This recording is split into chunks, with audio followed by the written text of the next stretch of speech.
মই পংকজ সোণোৱাল। মই আপোনালোক সকলোকে স্বাগতম জনাইছোঁ মোৰ ইউটিউব চেনেললৈ। প্ৰথম এক নম্বৰ কথা, মই কোনো পলিটিচিয়ান নহয়।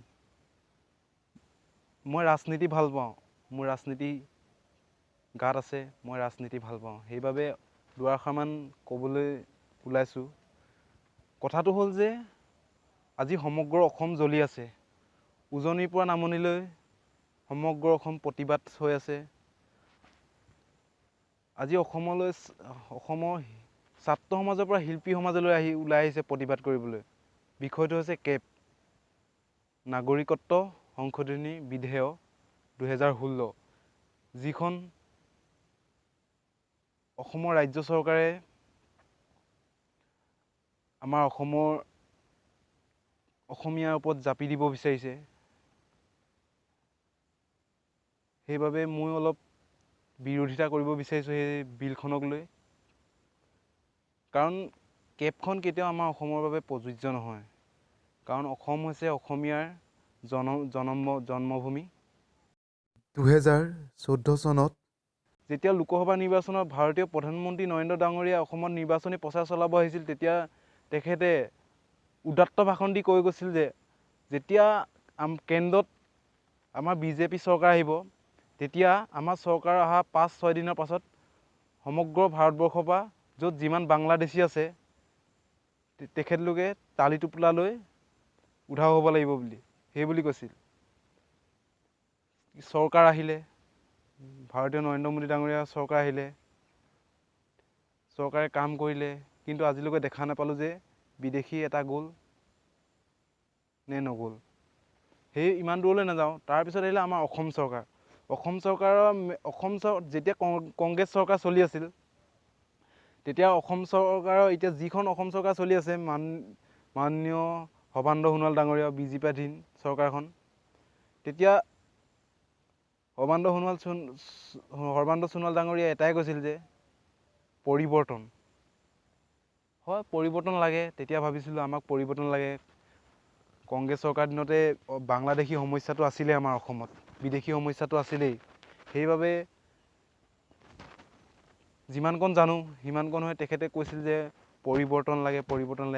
হয়, আমি পৰিৱৰ্তন লাগে আমাৰ অসমখনত, কাৰণ ইমানবোৰ সমস্যা আছে। তেখেতে সমস্যাবোৰ সমাধান কৰিব বুলি আশ্বাস ৰাখি তেখেতৰ পক্ষত আমি কৈ দিছোঁ, ভোটদান কৰিছিলোঁ। কিন্তু আজি এতিয়া দেখিবলৈ পাইছোঁ তেখেতকতো জাতি নায়ক বুলি কৈছিল। মই কোনো বিজেপি সমালোচক নহয় বা মই কোনো ৰাজনীতিবিদ নহয়। মই যিকণ পাৰোঁ মই নিজৰ বক্তব্য ক'বলৈ চেষ্টা কৰিছোঁ। মানে সমগ্ৰ অসম জ্বলিছে। আজি বেয়া লাগিছে, ছাত্ৰ সমাজৰ পৰা শিল্পী সমাজলৈ ওলাই আহিছে অসমলৈ। কাৰণ গোটেই জনসাধাৰণে বিৰোধিতা কৰিছে। সেইবাবে মই অলপ বিৰোধিতা কৰিছোঁ। সৰ্বানন্দ সোণোৱাল চৰকাৰে কৈছিল যে এতিয়া কংগ্ৰেছ চৰকাৰ চলি থকা কাৰণে গোটেই সমগ্ৰ অসমত বাংলাদেশী ৰক্ষণাবেক্ষণ দি আছে বুলি। কিন্তু এতিয়া হ'ল যে যেতিয়া তেখেত গাদীত আহিলে, এতিয়াতো বৰ্তমান বিজেপি চৰকাৰ চলি আছে, তেখেত এতিয়া গাদীত আছে, তেখেতক সবে ৰেচপেক্ট কৰোঁ, শ্ৰদ্ধা কৰোঁ। মই তেখেতৰ এক নম্বৰ কথা, তেখেতৰ বক্তব্য শুনি বহুত ভাল পাওঁ। তেখেতৰ কৰ্মৰাজি বহুত সন্মান জনাওঁ, আদৰ কৰোঁ। কিন্তু আজি তেখেত জাতীয় নায়ক হৈ পিনে খলনায়ক হ'বলৈ কিয় গৈ আছে? কিয় ইমানবোৰ ৰাইজৰ প্ৰতিবাদৰ কথা শুনা নাই যে সেই বিলখন কাৰণ অসমত প্ৰযোজ্য নহয়। সমগ্ৰ অসমীয়া ওলাই আহিছে, শিল্পী সমাজ ওলাই আহিছে, ছাত্ৰ সমাজ ওলাই আহিছে, গাঁৱে ভূঞে থকা সমগ্ৰ কৃষক বন্ধু ওলাই আহিছে। এটা কথা কওঁ, জনসাধাৰণতকৈ কেতিয়াও আপোনালোক ডাঙৰ হ'ব নোৱাৰে। কাৰণ আপোনালোকক জনসাধাৰণে নিৰ্বাচন কৰি আপোনালোকক গাদীলৈ পঠিয়াইছে, চৰকাৰখনৰ ওচৰলৈ পঠিয়াইছে, আপোনাক মুখ্যমন্ত্ৰী বনাইছে। 2 নম্বৰ কথা হ'ল অসমৰ আঞ্চলিকতাবাদী যি অগপ অসম গণ পৰিষদ দলৰ মিত্ৰজোঁট চৰকাৰ হৈ আছে বৰ্তমান, কেশৱ মহন্ত, অতুল বৰা, তেখেতলোক এটাই ক'ব বিচাৰিছোঁ যে তেখেতলোকৰ গাড়ীৰ স্বাৰ্থত, তেখেতলোকে মন্ত্ৰীৰ লোভৰ স্বাৰ্থত তেখেতলোকে আজি চৰকাৰৰ সপক্ষে মাত মাতিছে নে কি? কাৰণ তেখেতলোকে আগতে বক্তব্য উদাত্ত ভাষণে বক্তব্য দিছিল যে আঞ্চলিকতাবাদীটো অসমত মেইন, অসমৰ নিজৰ স্বাৰ্থ, অসমৰ যিকোনো সমস্যাৰ ওপৰত তেখেতলোকে মাত মাতিব। কাৰণ অসম গণ পৰিষদ দলটো সেইবোৰ মাত মাতি যোৱা দেখিছোঁ। বা তেখেতলোকে কৈছিল বিদেশী সমস্যা, বাংলাদেশী বুলি নহয়, বিদেশী সমস্যাটো অসমত কেতিয়াও বুজা হ'ব নোৱাৰে বুলি তেখেতলোকে উদাত্ত ভাষণ দি কোৱা নিউজে চেনেলত শুনিছোঁ। কিন্তু আজি তেখেতলোকে কিয় চৰকাৰৰ পক্ষত, কিয় কেন্দ্ৰীয় চৰকাৰৰ পক্ষত তেখেতলোকে সপক্ষে মাত মাতি আছে যে বিধেয়কখন অসমত প্ৰযোজ্য নহয় বুলি কিয় ক'ব পৰা নাই? কাৰণ এটা কথা, মানুহে যেতিয়া যেতিয়া ওপৰলৈ গুচি যায় ন, মানে এতিয়া গাড়ীটো যেতিয়া পালে তেখেতলোকে জনসাধাৰণৰ কথা নাভাবে। যেতিয়া নিৰ্বাচনী প্ৰচাৰ চলাব আহিব, যেতিয়া মিটিং মাটাঙে ক'ব আমি আমুকটো কৰিছোঁ তামুকটো কৰিছোঁ, কিন্তু সেই ফলশ্ৰুতিত দেখোন এতিয়া ইমান সমগ্ৰ অসম জ্বলিছে, সমগ্ৰ অসমত কেব প্ৰযোজ্য নহয়। গোটেই সকলোৱে বিৰোধিতা কৰা নাই, কিছুমান সপক্ষতে আছে, কিন্তু 80% ৰাইজেতো বিপক্ষে মাত মাতি আছে কেবখনৰ প্ৰযোজ্য নহয় বুলি। কিয় চৰকাৰে এইখন কেবখন আমাৰ অসমত দিব লাগে? আৰে আপোনালোকক মই এক নম্বৰ চিধাকৈ কৈছোঁ, মানে মই বিজেপি চৰকাৰক কিয় ইমান আঁকোৱালি লৈছিলোঁ, কাৰণ তেখেতলোকৰ মাননীয় সৰ্বানন্দ সোণোৱাল ডাঙৰীয়াকে প্ৰমুখ্য কৰি নৰেন্দ্ৰ মোদী ডাঙৰীয়া তেখেতলোকৰ যেতিয়া উদাত্ত ভাষণ আছিল, বাংলাদেশীক অসমত সংস্থাপন দিয়া নহ'ব, অসমৰ পৰা টালি টোপোলা লৈ ওলাই যাব, তেতিয়া এক নম্বৰ পূৰা বিজেপি চৰকাৰৰ হৈ সমৰ্থন কৰি গৈছিলোঁ। কিন্তু আজি দুখৰ বিষয়, কাৰণ যেতিয়া ৰক্ষক হৈ পিনে ভক্ষক ৰূপলৈ এতিয়া পৰিৱৰ্তন হৈছে, বহুত দুখ লাগে। কাৰণ অসমখন কোনো বিদেশী চৰণীয়া পথাৰ নহয়। আপোনালোকে অসম চুক্তিক উলংঘা কৰিছে। আজি আপোনালোকে ৰাজদৰবাৰত বহি সুন্দৰভাৱে কিবা কৰিছে কিবা নকৰিছে সেইটো নালাগে, অসমখন অসম হৈ থাকিব দিয়ক। সমগ্ৰ অসমৰ আন্দোলন কৰা সেইসমূহ ৰাইজৰ কথা আপোনালোকে জনসাধাৰণৰ কথা ভাবক, যাতে অসমখন অসমেই হৈ থাকক, কোনো বিদেশী পথাৰ চৰণীয়া পথাৰ হৈ নপৰক, তাৰে কামনা কৰিছোঁ। আজি অগপ যি কেশৱ মহন্তকে অতুল বৰা যি চৰকাৰ মিত্ৰজোঁটৰ চৰকাৰ, আপোনালোকে গাদী স্বাৰ্থত আপোনালোকে তেখেতলোকৰ সপক্ষে নেমাতিব। কাৰণ অসমীয়া ৰাইজৰ অস্তিত্বৰ কথা আছে, অসমীয়া ভাষাৰ কথা আছে, অসমীয়া জাতি মাতি ভেটি ৰক্ষাৰ কথা আছে, যাতে আপোনালোকে অসমীয়া ৰাইজে হৈ মাতক। আপোনালোক এটা আঞ্চলিকবাদী দল, কিন্তু আপোনালোকৰ অগপৰে জ্যেষ্ঠ নেতা প্ৰফুল্ল কুমাৰ মহন্ত ডাঙৰীয়াই আপোনালোকৰ বিপক্ষে মাত মাতিছে, তেখেতক সমৰ্থন জনাইছোঁ। কাৰণ তেখেতে আঞ্চলিকতাবাদী মেইন বস্তুটো তেখেতৰ আছে, তেখেতৰ গাত আছে, তেখেতে সেইটোৱে আজি বিপক্ষে মাত মাতি আছে। আপোনালোক গাড়ীৰ স্বাৰ্থত, মন্ত্ৰীৰ স্বাৰ্থৰ লোভত আজি দিল্লীৰ হাইকামাণ্ডৰ ওচৰত আপোনালোকে ভৰিত পৰি শৰণাপন্ন হৈছে যে আমাক অসমত কেব গৃহীত হওক। কিন্তু এবাৰতো আপোনালোকৰ দলটোৰ অস্তিত্বৰ কথা ভাবক।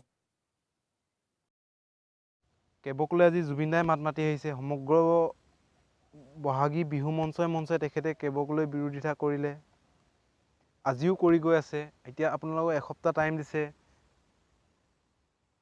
সেই এসপ্তাহ টাইমত যাতে আপোনালোক অসমৰ যিমানবোৰ আন্দোলন কৰিছে অসমৰ জনসাধাৰণে, প্লিজ সেই আন্দোলনৰ মূল্যটো দিয়ক, ধূলিসাৎ নকৰিব।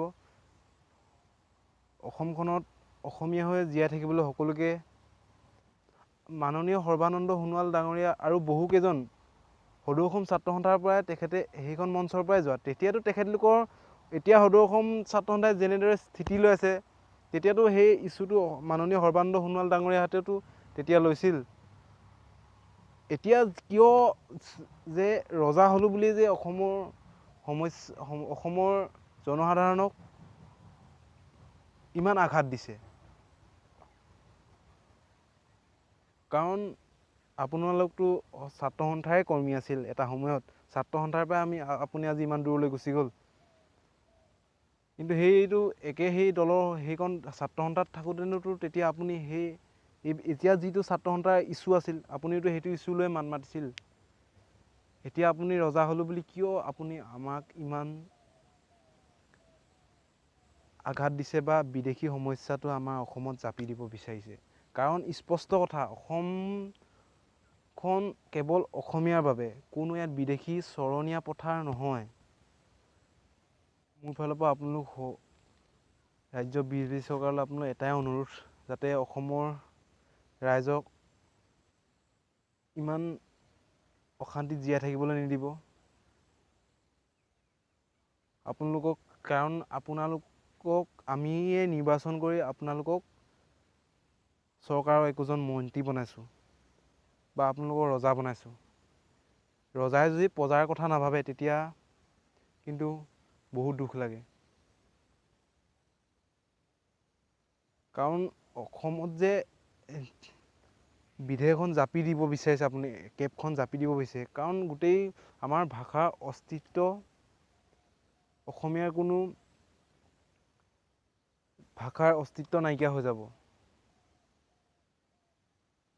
কিয় অসমৰ ৰাইজক ইমান জগাই উঠাইছে আপোনালোক? প্লিজ যাতে আপোনালোকে অসমৰ ৰাইজৰ কথা ভাবক।